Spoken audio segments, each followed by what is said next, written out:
Makalipas ang 8 araw ng pagsubaybay sa krisis sa Zamboanga, umalis na kanina ang Pangulong Noynoy Aquino at bumalik na dito sa Maynila.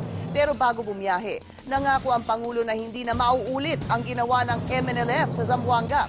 Live nagpapatrol si George Carino mula Zamboanga City. George, kaya ba umalis ang Pangulo dahil tapos na ang gulo dyan at maayos na ba ang kalagayan ng mga kababayan natin?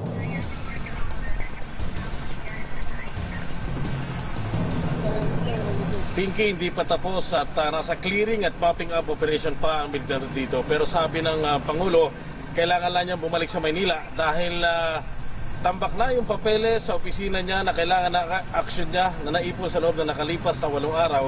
Bukod pa rito, kailangan din niya asikasuhin yung nangyari sa mga kababayan natin na binugbog ng bagyong Odette dyan sa Batanes at pag-aaralan din ang pagtatalaga ng bagong Deputy Ombudsman.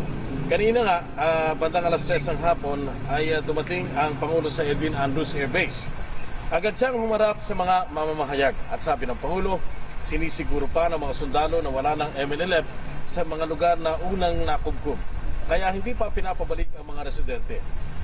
14 na araw ngayon at pinaliwanag ng Pangulo na hindi minadali ang operasyon dahil nag-iingat ang militar para walang madamay na civilian hostage. Makakasiguro kaya na di na mauulit ang MNLF sa pagkukup dito sa Zamboanga? Oo, ang sinagot ng Pangulo at tiniyak niyang hindi na uulit makapurma ang rebeldeng grupo. Tinitiyak din ng Pangulo na uusigin ng pamahalaan si MNLF Founding Chairman Nur Miswari. Inulit ng Pangulo na taliwas sa salita sa pwera ng gobyerno ang MNLF. Inihayag din ng Pangulo na naglaan sila ng 3.89 billion pesos na pondo na gagamitin para makabuo ng bago at maayos na komunidad para sa mga nawalan ng tirahan.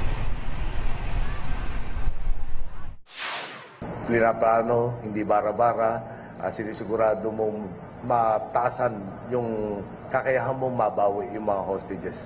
Yung paano rehabilitation, ginagawa ang plano ngayon, tatapusin na yung mga detalye, pondo naghihintay lang ng plano na pagkakasundo ng lahat ng sektor, implementation na. Hindi plano after 6 months, implementation after a year or a year and a half. So, the next time I come back here, ay palagay ko naman mai-itemize ko na all the things that can be expected. Bago umalis kanina, kinuusap po na ng Pangulo sina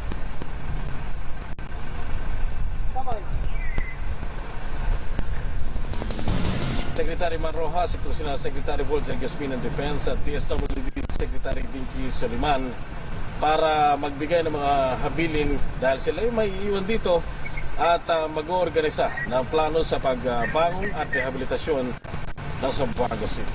Pinky. Maraming salamat sa iyo, George Carino.